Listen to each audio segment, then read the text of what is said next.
ನಮಸ್ತೆ. ಮಂಗಳವಾರದ mini blog. ಇವತ್ತು ಗ್ರಹಣ ಇರೋದ್ರಿಂದ ಹುಣ್ಣಿಮೆ ಪೂಜೆ ಬೆಳಗ್ಗೆ ನಾನು ಮಾಡೋಕ್ಕಾಗಲಿಲ್ಲ. ಮುಗಿದ್ಮೇಲೆ ಗ್ರಹಣ ಎಲ್ಲ ಮುಗಿದ್ಮೇಲೆ ಸಾಯಂಕಾಲ ಮಾಡ್ಕೊಳ್ಳೋಣ ಅಂಥೇಳಿ ನಾನು ಸಾಯಂಕಾಲ ಗ್ರಹಣ ಎಲ್ಲ ಮುಗಿದ್ಮೇಲೆ ಮನೆ ಎಲ್ಲ ಫಸ್ಟು ಕ್ಲೀನ್ ಮಾಡೋಕ್ಕೆ ಮುಂಚೆ ನಾನು ಹೋಗಿ ಫ್ರೆಶಪ್ ಆಗಿ ಆಮೇಲೆ ಮನೆಯೆಲ್ಲ ಅರಿಶಿನ ಉಪ್ಪು ಹಾಕಿ ಮನೆಯೆಲ್ಲ ಒರೆಸಿ ನೀಟಾಗಿ ಮತ್ತು ದರ್ಬೆನ ತೊಗೊಂಡು ಬಂದು ಸ್ವಲ್ಪ ಪ್ರೋಕ್ಷಣೆ ಮಾಡಿ ಮನೆಗೆಲ್ಲ ನೀಟಾಗಿ ದೇವ್ರ ಸಾಮಾನೆಲ್ಲ ನೀಟಾಗಿ ತೊಳೆದು ಅದಾದಮೇಲೆ ನೆಕ್ಸ್ಟು ಹೂವು ಎಲ್ಲ ಕಟ್ ಮಾಡಿ ದೇವರಿಗೆಲ್ಲ ಪೂಜೆ ಮಾಡೋಣ, ದೀಪ ಅಂಟಿಸೋಣ ಅಂಥೇಳಿ ಸ್ಟಾರ್ಟ್ ಮಾಡಿದೆ. ನನಗೆ ನಿಜವಾಗ್ಲೂ ಕೆಲವೊಂದು ವಿಷಯಗಳು ತಿಳಿದಾಗ ತುಂಬಾ ಖುಷಿಯಾಗುತ್ತೆ.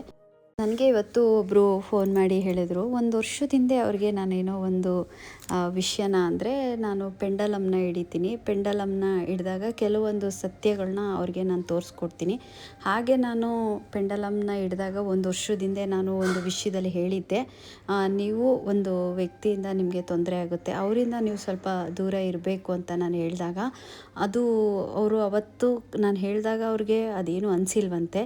ಆದರೆ ಎಲ್ಲೋ ಒಂದು ಕಡೆ ನಮ್ಮ ಸೌಮ್ಯಕ್ಕ ಹಿಂಗೆ ಹೇಳಿದಾರಲ್ಲ ಅಂತ ಹೇಳಿ ಅವರು ಸ್ವಲ್ಪ ಹುಷಾರಾಗಿ ಇದ್ರಂತೆ. ಇವತ್ತು ನನಗೆ ಕಾಲ್ ಮಾಡಿ ಹೇಳಿದರು, ಒಂದು ವರ್ಷದಿಂದ ನೀವು ಹೇಳಿದ್ರಿ ಒಂದು ವ್ಯಕ್ತಿಯಿಂದ ನಿಮಗೆ ತೊಂದರೆ ಆಗುತ್ತೆ, ಆದಷ್ಟು ಹುಷಾರಾಗಿರಿ ಅಂತ ಪೆಂಡಲಮ್ನ ನೋಡಿ ಹೇಳಿದ್ರಿ. ನಿಜವಾಗ್ಲೂ ಅಕ್ಕ, ನೀವು ಅವತ್ತು ಹೇಳಿದ್ದು ಇವತ್ತಿಗೆ ನಿಜ ಆಯಿತು. ನಾನು ಇವತ್ತಿಗೂ ನಿಮ್ಮನ್ನು ನೆನೆಸ್ಕೋತೀನಿ. ನೀವು ಹೇಳಿರೋ ಕೆಲವೊಂದು ಸತ್ಯಗಳು ನನಗೆ ನನ್ನ ಜೀವನದಲ್ಲಿ ನಡೆದಿದೆ ಅಂತಲೂ ಕೂಡ ಅವರು ಹೇಳಿದ್ರು. ಎಲ್ಲಮ್ಮ ತಾಯಿಯ ಅನುಗ್ರಹ ಆಗಿ ಒಂದು ವರ್ಷ ಆಯಿತು. ಈ ತಾಯಿನ ನಂಬಿ ಪೂಜೆ ಮಾಡೋಕ್ಕೂ ಕೂಡ ನಾನು ಒಂದು ವರ್ಷ ಆಯಿತು. ಈ ತಾಯಿ ಬಗ್ಗೆ ಹೇಳಬೇಕು ಅಂದರೆ ನಿಜವಾಗ್ಲೂ ಈ ತಾಯಿ ಅನುಗ್ರಹ ಆದಮೇಲೆ ನನಗೆ ಕೆಲವೊಂದು ವಿಷಯನ ಅಮ್ಮ ನುಡಿಸ್ತಾ ಇದ್ದಾರೆ. ಆದರೆ ಕೆಲವೊಬ್ಬರಿಗೆ ಮೊನ್ನೆ ನಾನು ರೀಸೆಂಟಾಗಿ ಒಂದು 6 ತಿಂಗಳ ಹಿಂದೆ ನಾನು ಒಬ್ರಿಗೆ ಒಂದು ವಿಷಯದಲ್ಲಿ ಹೇಳಿದಾಗ ಅವರು ಅಮ್ಮ ಹೇಳ್ದಂಗೆ ಕೆಲವೊಂದು ವಿಷಯಗಳನ್ನ ಅವರು ಕೇಳ್ಕೊಂಡಾಗ ಅವರು ಮತ್ತೆ ನನಗೆ 1-2 ತಿಂಗಳು ಬಿಟ್ಟು ವಾಪಸ್ ಕಾಲ್ ಮಾಡಿದ್ರು. ಎಲ್ಲಮ್ಮ ತಾಯಿ ಏನು ನಿಮ್ಮ ಮುಖಾಂತರ ನುಡಿಸಿದ್ರೋ ಅದರಂತೆ ನಮಗಾಗಿದೆ. ಅಂದರೆ ಅವ್ರ ಮೇಲೆ ಮಾಟ ಮಂತ್ರ ಪ್ರಯೋಗವಾಗಿತ್ತು. ನಾನು ಅದನ್ನು ಅವ್ರಿಗೆ ತಿಳಿಸ್ಕೊಟ್ಟೆ.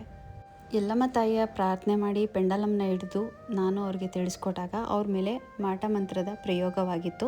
ಆ ಪ್ರಯೋಗ ಆದಾಗ ಅವರು ನಾನು ಹೇಳಿದಾಗ ಅವರು ತಲೆ ಕೆಡಿಸ್ಕೊಂಡಿಲ್ಲ. ಅವರು ಒಂದು ದೇವಸ್ಥಾನಕ್ಕೆ ಹೋದಾಗ ದೇವಸ್ಥಾನದಲ್ಲಿ ದೇವರು, ಅವರ ಮನೆ ದೇವರು ಕೂಡ ಅವ್ರಿಗೆ ತಿಳಿಸ್ಕೊಟ್ಟಾಗ ಸರಿ ಇದೇನು ಹಿಂಗಿದೆ, ಸೌಮ್ಯನೂ ಕೂಡ ಹಿಂಗೆ ಹೇಳಿದಾರಲ್ಲ ಅಂಥೇಳಿ ಅವರು ಅವರ ಇದ್ದಂಥ ಊರು ಜಾಗದಲ್ಲಿ ಅವರು ನೋಡಿಸಿದಾಗ ಅವ್ರ ಹೆಸರನ್ನೆಲ್ಲ ಬರೆದು ಅವ್ರಿಗೆ ಮಾಟ ಮಂತ್ರನ ಮಾಡಿಸಿ ಅವ್ರ ಜಾಗದಲ್ಲಿ ಊತಾಕಿದ್ರು.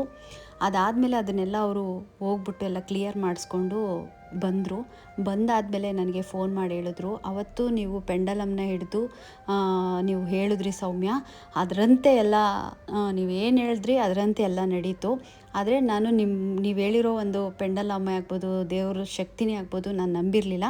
ನೀವು ಹೇಳಿದ ಮೇಲೂ ನಮ್ಮನೆ ದೇವರು ನಮ್ಗೆ ಹೇಳಿದ್ಮೇಲೆ ನಾವು ಅದನ್ನು ನಂಬಿ ನಾವು ಹೋಗಿ ತೆಗೆಸ್ದಾಗ ನಮ್ಮ ಮನೆಯವ್ರ ಮೇಲೆ ಎಲ್ಲರ ಮೇಲೂ ಕೂಡ ಇದ್ದಾಗ ಒಂದು ಪ್ರಯೋಗನ ಮಾಡಿದರು. ನಿಮ್ಮಿಂದ ಒಳ್ಳೆಯದಾಯಿತು ಅಂತೇಳಿ ಅವರು ನಮಗೆ ಧನ್ಯವಾದಗಳನ್ನ ತಿಳಿಸಿದ್ರು. ಜೊತೆಗೆ ಇನ್ನೊಂದು ವಿಷಯನ ಹೇಳಿದ್ರು, ಅವ್ರಿಗೆ ಯಾವಾಗ್ಲೂ ಹೆಲ್ತಲ್ಲಿ ಪ್ರಾಬ್ಲಮ್ ಆಗ್ತಿತ್ತು. ಅವರು ತುಂಬ ಕಡೆ ಹಾಸ್ಪಿಟ್ಲು ಅಲ್ಲಿ ಇಲ್ಲಿ ಎಲ್ಲ ಕಡೆ ಹೋಗಿ ಬಂದಿದ್ದರು. ನಾನು ಪೆಂಡಲಮ್ ಹಿಡಿದಾಗ ಅವ್ರಿಗೆ ಕೆಲವೊಂದು ವಿಷಯನ ತಾಯಿ ಎಲ್ಲಮ್ಮ ತಾಯಿ ಅನುಗ್ರಹದಿಂದ ನಾನು ಕೆಲವೊಂದೆರಡು ವಿಷಯನ ಹೇಳಿದಾಗ ಅವರು ಸಡನ್ನಾಗಿ ಅದನ್ನು ನಂಬಲಿಲ್ಲ. ಆಮೇಲೆ ಅವ್ರಿಗೆ ಆ ತಾಯಿ ಏನಾಗಿದೆ ಅನ್ನೋದನ್ನು ಎಲ್ಲಮ್ಮ ತಾಯಿ ತೋರಿಸ್ಕೊಟ್ರು. ಅದಾದಮೇಲೆ ಅವ್ರಿಗೆ ತುಂಬ ಖುಷಿಯಾಯಿತು.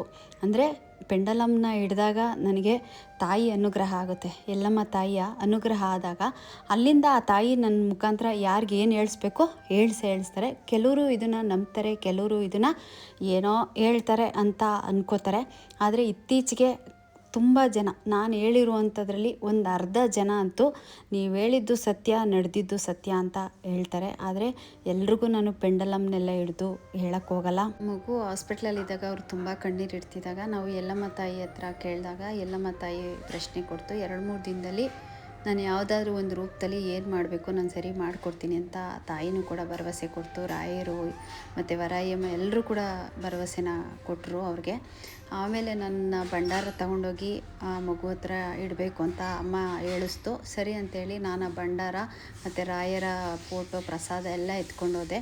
ನಿನ್ನೆ ಅಲ್ಲೂ ಕೂಡ ನಾನು ಪೆಂಡಲಮ್ನ ಹಿಡಿದು ಅಲ್ಲೂ ಕೂಡ ತುಂಬ ಜನಕ್ಕೆ ಕೆಲವೊಂದು ಸಮಸ್ಯೆಗಳನ್ನ ನಾನು ತಿಳಿಸ್ಕೊಟ್ಟೆ. ಮತ್ತು ಒಂದು ಅಜ್ಜಿಗೂ ಕೂಡ ನನ್ನ ಸಮಸ್ಯೆ ಏನಾಗಿದೆ ಅಂತ ತಿಳಿಸ್ಕೊಟ್ಟೆ. ಪಾಪ ಅಜ್ಜಿ ತುಂಬ ಸುಸ್ತಾಗಿ ತುಂಬ ಹುಷಾರಿರಲಿಲ್ಲ. ಅವರೇ ನನಗೆ ಬೆಳಗ್ಗೆ ಕಾಲ್ ಮಾಡಿ, ನೀನು ಯಾವ ಗಳಿಗೆಯಲ್ಲಿ ಬಂದು ಕಾಲಿಟ್ಟೋ ತಾಯಿ, ನಾನು ನಿಜವಾಗ್ಲೂ ಹುಷಾರಾಗಿದ್ದೀನಿ, ಚೆನ್ನಾಗಾಗಿದ್ದೀನಿ ಅಂತ. ಪಾಪ ಅವರು ನನ್ನನ್ನು ನೋಡಲೇಬೇಕು ಅಂತ ಬೆಳಗ್ಗೆ ಕಾಲ್ ಮಾಡಿದರು. ನಾನು ಅವಾಗ ಹೇಳಿದೆ, ಅಜ್ಜಿ ನೀವು ಹುಷಾರಾಗಿ ಆಮೇಲೆ ಒಂದಿನ ಸಿಗೋಣ ಅಂತೇಳಿ ಅಜ್ಜಿ ಹತ್ರ ಮಾತಾಡಿದೆ. ಎಲ್ಲೋ ಒಂದು ಕಡೆ ಹೋದಾಗ ನಾವು ಒಳ್ಳೇದು ಮಾಡಿ ಬರಬೇಕು ಹೊರತು ಕೆಟ್ಟದ್ದು ಮಾಡಬಾರ್ದು. ಒಳ್ಳೇದಾದರೆ ನೋಡಿ ನೆನೆಸ್ಕೊಂಡು ಅವರೇ ನಮಗೆ ಕಾಲ್ ಮಾಡಿ ಮಾತಾಡ್ತಾರೆ, ಕೆಟ್ಟದ್ದು ಮಾಡಿದ್ರೆ ಬೈಕೋತಾರೆ. ಈಗ 6 ತಿಂಗಳ ಹಿಂದೆ ಅವ್ರಿಗೆ ಕೆಲವೊಂದು ವಿಷಯಗಳನ್ನ ನಾನು ಪೆಂಡಲಮಲ್ಲಿ ತಿಳಿಸ್ಕೊಟ್ಟಿದ್ದೆ. ಹಾಗಾಗಿ ಇವತ್ತು ನಮ್ಮ ಮನೆಗೆ ತಾಂಬೂಲ ಸಮೇತ ಅವರು ಕಳಿಸಿದ್ದಾರೆ. ಆದರೆ ಅವ್ರು ಒಂದು ಮಾತು ಹೇಳಿದ್ದಾರೆ, ಯಾವುದೇ ಕಾರಣಕ್ಕೂ ನಾವು ಕಳಿಸಿರುವಂಥ ಪ್ರೀತಿಯ ಉಡುಗೊರೆ ವಿಡಿಯೋದಲ್ಲಿ ಹಾಕಬೇಡಿ, ಯಾಕೆಂದರೆ ಅದು ನಮ್ಮ ಪ್ರೀತಿಯಿಂದ ಕಳಿಸಿರೋದು, ಜನ ಏನೇನೋ ನಿಮ್ಮ ಬಗ್ಗೆ ಆಮೇಲೆ ಮಾತಾಡ್ಕೋತಾರೆ ಅಂತ ಹೇಳಿದ್ರು. ಪರವಾಗಿಲ್ಲ, ಪ್ರೀತಿಯ ಕಾಣಿಕೆ ಅಂತ ಹೇಳಿ ನಾನು ಆಮೇಲೆ ಸರಿ ಆಯಿತು ಅಂಥೇಳಿ ಒಳ್ಳೆಯದಾಗಲಿ ಅಂತ ಅವರಿಗೆ ಹಾರೈಸಿದೆ. ರಾಯರಿದ್ದಾರೆ. ನಿನ್ನೆ ನಾನು ಮಗು ನೋಡೋಕ್ಕೆ ಅಂತ ಹೋದಾಗ ಅಲ್ಲಿ ಪೆಂಡಲಮ್ನ ಹಿಡಿದೆ. ತಾಯಿ ಅನುಗ್ರಹ. ಪೆಂಡಲಮ್ನ ನಾನು ಹಿಡಿದಾಗ ಬರೀ ಇದರಲ್ಲಿ ಅವ್ರಿಗೆ ಹೇಳಬಾರ್ದು, ಏನಾದರೂ ಒಂದು ಪ್ರತಿಫಲವಾಗಿ ಇಸ್ಕೋಬೇಕು ಅಂತ ಹೇಳಿ ನಾನು 11 ರೂಪಾಯಿ ಕೊಡಬೇಕು ಅಂತ ನಾನು ಹೇಳಿದೆ. ನಾನು ಯಾರ ಹತ್ರನೂ ಹಂಗೆಲ್ಲ ದುಡ್ಡು ತಗೊಳ್ಳಲ್ಲ. ಈ ದುಡ್ಡು ಅಷ್ಟೇ, ಅಲ್ಲಿ ಪ್ರತಿಯೊಬ್ಬರು ಪೆಂಡಲಮ್ ಕೇಳಿದಾಗ ಅವರು ಏನು ಇಡ್ತಾರೋ ನಂಗೆ ಗೊತ್ತಿಲ್ಲ. ಅದು ಆ ದುಡ್ಡು ಇಲ್ಲೇ ಎಲ್ಲಮ್ಮ ತಾಯಿ ಮುಂದೆನೇ ಈ ದುಡ್ಡನ್ನ ಸುರಿತೀನಿ ನೋಡಿ. ಇದು ನಂದಲ್ಲ, ಆ ತಾಯಿ ಏನು ನುಡಿಸಿದ್ದಾರೆ ಇಲ್ಲಿ ನೋಡಿ. ಇದೆಲ್ಲ ನಾನು ಅಲ್ಲಿ ಹೋದಾಗ ಕೊಟ್ಟಿದ್ದಾರೆ.